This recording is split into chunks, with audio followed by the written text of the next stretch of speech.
Hey there, this is my tutorial on coloring and shading for a CG image. The program I'm using is called SmoothDraw, and the reason I use it is because it allows for tablet pressure, which means the harder I press with my tablet, the thicker my brush will be. Okay,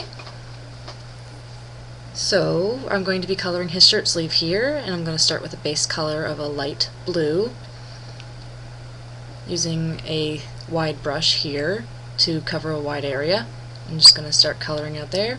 Don't worry about going outside the lines because I'm going to clean those up later with an eraser. Just color in the whole sleeve there so you get the big area done. Make sure you don't miss any spots.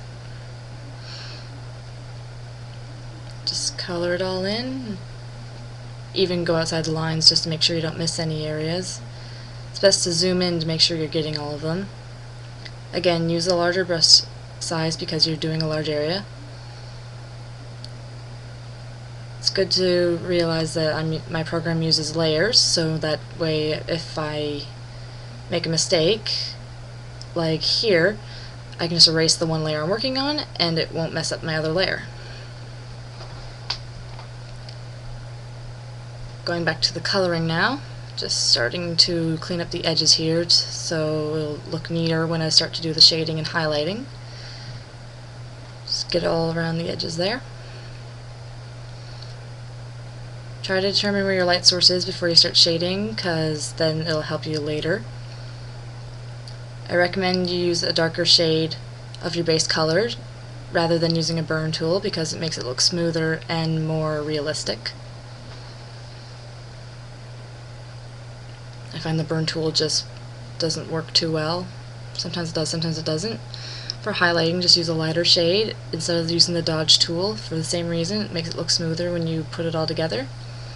Start adding a darker layer on top of the other layer, and same with the lighter layer.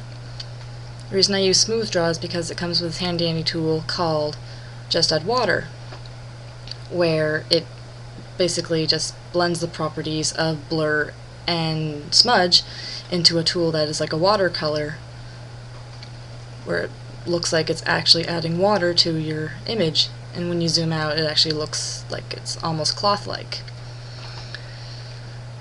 Make sure you always use the correct brush size. You don't want to use a big brush for something small, you don't want to use a small brush for something big. It'll just save you time later. Just start clearing up your edges and more spots you may have missed.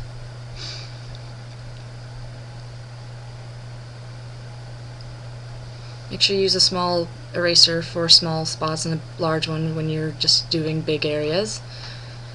Again, it'll just save you time. And that's basically it.